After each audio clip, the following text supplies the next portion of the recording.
just be me, my daddy, and a bullet. Now. Welcome to Storyflix. In this video, we will explain The Quiet. This movie tells the story of a young girl who is unable to speak or hear. When she is sent to her godparents' house, she learns that the family has a dark secret. What's the secret hiding behind it? Let's unfold it in The Quiet. The Quiet tells the story of two high school girls named Nina and Dot. Nina is a cheerleader and is very popular in school because of her beauty. Meanwhile, Dot is Nina's half-sister who is deaf and cannot speak. Dot is always alone because no one wants to be friends with her. Nina and her friends always bully Dot because of her physical limitations, even though her mother, Olivia, often tells Nina to be nice to Dot. Paul, Nina's father, accidentally meets Dot's teacher, Janice, while at the pharmacy. The teacher recounted Dot's difficulties at school and asked the man why Dot was always gloomy and aloof. Paul says that Dot just lost her father in an accident. Dot has no one else because her mother died when she was 7, so Paul and Olivia decide to care for her. Janice is amazed by the generosity of Paul and his wife in being willing to take care of the orphan Dot. Arriving at home, Paul then gave the medicine he bought at the pharmacy to Nina. But then, Nina told Dot to drink it, which she immediately refused. On the other hand, Paul finds his wife asleep in a room being renovated. He then carried his wife to bed and gave her medicine to get rid of her addiction to alcohol. The next day, Dot studied with the help of a sign language expert to make it easier for her to communicate with her teacher. While in the cafeteria, Nina is teased by her friends for being a virgin. Though Nina is very beautiful and can get all the men she wants, but she remains silent, not responding to the taunts of her friends. The scene changes when Dot finds a grand piano in the music room. She is very good at playing the piano because she has been practicing since childhood. Unbeknownst to her, Connor, the young man Michelle likes, hears her playing the piano and is very impressed with her. That night, when Dot came out of the bathroom, she saw that the door to Nina's room was slightly ajar and heard the voices of Nina and her father. She secretly peeks inside, and is very surprised by what she sees in Nina's room and goes straight back to her room. The next night, Nina asked her parents for permission to go to the cinema and spend the night at Michelle's with her other friends. Her mother gave permission, but not so with her father. Nina then seduced her father with a caress foot under the table while looking straight at Paul with a sensual gaze. She then immediately left without waiting for her father's approval. Paul scolds Olivia for pampering Nina too much and dropping his pride in front of the kids. Olivia then apologizes to Dot for having to witness the fight that took place in their family. Olivia then shows Dot something, a photo of her and Dot's mother when they were young. They are best friends and she loves Dot like her own child. Dot then asks permission to go to the cinema and Olivia intends to take her, but Paul forbids it because her condition is not healthy and finally he takes Dot to the cinema. Dot meets with Nina and Connor who are also watching a movie at the cinema. Michelle and the others make fun of Dot again, but Nina defends her. She said that Dot used to be very normal and suddenly became deaf and unable to speak after her mother's death. After returning from the cinema, Dot, who was lying in bed, was suddenly approached by Paul, who complained that he was sick. He then stroked Dot's hair and left her room. The scene switches when Dot plays the piano at home when Nina has just returned from cheerleading practice. She spontaneously cursed when a piano string broke and harmonized her vocals with the tinkling of the piano as she retuned. Nina, who is quietly observing Dot, is surprised to learn that all this time Dot has only pretended to be mute and in fact she is not deaf at all. She went back to the door and slammed the door so hard that Dot noticed someone was coming. While at school, Nina approached Dot, who was eating alone in the cafeteria. She then tells her that she knows she has lied to everyone about her being mute and deaf. But Dot didn't respond to Nina and continued to eat her lunch. Feeling neglected, Nina then whispers into Dot's ear and expresses her desire to kill her father that very night with Michelle's father's gun. Nina said that she hated her father because he forbade her to go to the movies with her friends at the time. But she then says that she likes Paul when he fucks her and uses it to get what she wants. Dot returns to the music room and plays the piano there again. Connor, who had only been watching Dot from behind the window, now ventured in and greeted her using lip reading. It turns out that Connor is attracted to her and wants to get to know her better, but Dot ignored him and left. Nina and Dot were having dinner when suddenly their doorbell rang. Nina opened the door, looking surprised and confused that Connor had come to visit Dot. Nina then invited Connor to come in and meet Dot in the dining room. Olivia asks Connor what he's coming for and the boy says he's Dot's classmate and wants to ask her out on a date. Not long after, Michelle came with a package and handed it to Nina. She said that she had to wait for her father to fall asleep and then be able to retrieve the item. Nina then put the package into her backpack. Dot thought that the package was the gun that Nina was talking about at the cafeteria this afternoon. Michelle, who is crazy about Connor, is amazed to see Connor's presence at Nina's house, especially when she found out that Connor was about to ask Dot out on a date. Nina is annoyed at her father for letting Dot go out with Connor just like that, but forbids her from going to the movies with Michelle. Connor then invites Dot to dinner at a restaurant.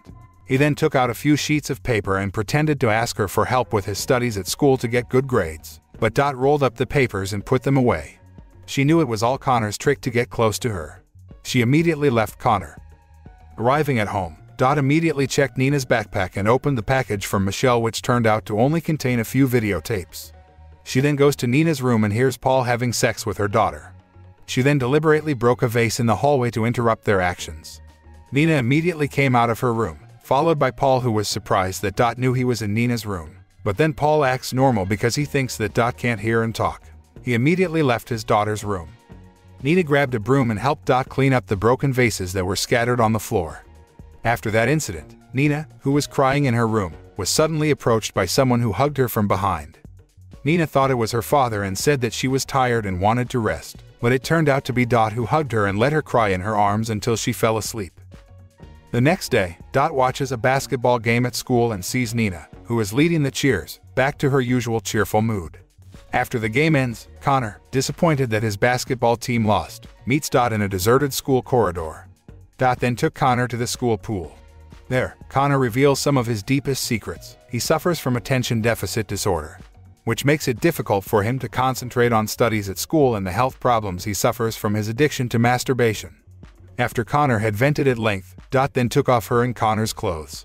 They both ended up making love by the pool. At home, Olivia tries to seduce her husband because they haven't made love for a long time. But Paul seems to have lost interest in his wife and ignored Olivia's wishes. Nina had just arrived home when she found her father in the kitchen. She looked very tired because the cheerleading team had to work hard to support the basketball players. Paul presented her with a luxury bag. Even though she felt tired, she still accepted her father's gift with a sweet welcome and a warm hug. Olivia was pretending to be asleep when Paul quietly came out of the room. Apparently, Olivia had known about the forbidden intercourse between Paul and Nina, but couldn't do anything about it. Paul came to Nina, who was ironing clothes. He started fondling Nina's plump body from behind, ignoring her, who objected to her father's perverted attitude. Dot finally gets home and again eavesdrops on Nina and Paul's conversation in her room. Nina tells Paul that she is pregnant and asks for $1,000 to abort the pregnancy. Paul was shocked to hear this and was immediately confused, but then he agreed to Nina's request and would give the money tomorrow. After that, he left his daughter's room, no longer wanting to have sex with her. Nina then goes into Dot's room and sleeps next to her. The next day, Connor asked a sign language cafeteria clerk to tell Dot that he wanted to take her to the dance tonight. Dot immediately refused Connor's invitation and told the clerk to tell him. Connor looked annoyed that Dot turned him down. He insists on forcing her to go to the party with him. When at home, Nina shows Dot a dress that would be perfect to wear to a party, but Dot wasn't interested and turned her attention back to her book. Nina then reveals that she lied to her father about being pregnant. She was fed up with her father's indecent treatment and intended to use the $1,000 to run away from home and start a new life.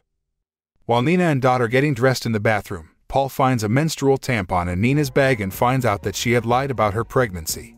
He was very angry with Nina because she had dared to trick him and threw the cash he had prepared for the abortion fund at Nina. Nina began to cry in fear and apologized to her father, but Paul was furious and slapped her hard. When Nina was crying hysterically because of her father's harsh treatment, Dot deliberately played Moonlight Sonata with her piano, and Olivia was looking at the television that was on with tears in her eyes. Olivia could hear Nina's screams and cries, but she couldn't do anything to protect her child from her husband's lewd behavior. Nina then screamed in fright as her father tried to stop her. Dot, who couldn't stand to hear Nina's suffering anymore, grabbed the broken piano string, went into Nina's room and snared Paul's neck with the piano strings, strangling him to death. Unexpectedly, Nina instead blames Dot for her father's death. She says none of this would have happened if she hadn't pretended to be deaf. Olivia, who was under the influence of her therapeutic drug, then went to Nina's room. She looked normal to see her husband lying lifeless on the floor. She was even amazed to learn that Dot can already hear and consider it a miracle. The doorbell rings. Michelle was already there to pick up Nina and Dot to the dance. The two of them then cleaned themselves off the spatter of Paul's blood and changed clothes, then exited through the back door. Dot said they had to quickly hide Nina's backpack and bury it somewhere, far from this house. When Nina and Dot were at the dance, Olivia sat pensively near Paul's body, still lying in Nina's room. She didn't know what to do after her husband's death. Her mind was frantic, thinking about every possibility and solution to the complicated problem afflicting her family. Connor walked up to Dot and asked her to dance. Dot was forced to leave her backpack and put it on the chair, but then Nina took the backpack because it contained a very important secret. After the dance was over, Dot left Connor. She then confessed to Connor that she had been able to speak and had not been deaf all along. Connor was furious that she had lied to him. He told her that she was no different from a psychopath who liked to manipulate other people. After venting his anger, Connor left. Dot and Nina then leave the dance with their backpacks. Nina followed Dot along the riverbank at the edge of the forest. The backpack turned out to contain Nina's dress, which was splashed with her father's blood. They dug up the ground around the river and buried important evidence of Paul's death there. The two girls immediately left the location and walked home. Arriving at the house, Dot and Nina were surprised because police cars and ambulances were in front of their house. Not long after, Olivia was seen being escorted out of the house by several police officers in handcuffs. Olivia turns herself into the police after confessing that she killed Paul. She told the police that her husband had gone mad and started breaking things. Then she took the broken piano strings and strangled him to death. She does this to protect Dot and Nina. Nina approached her mother crying. Olivia, who felt very sorry for Nina, then apologized to her because she couldn't protect her beloved daughter and instead let Paul do lewd things to her own biological child. Nina couldn't resist her mother's departure, who was caught in the car and could only surrender when they took Olivia to the police station. The next day, Dot wakes up to the sound of Nina playing the piano. She then walked over and sat next to her. The two of them began to play the piano together like a pair of sisters. The film ends happily for Dot and Nina.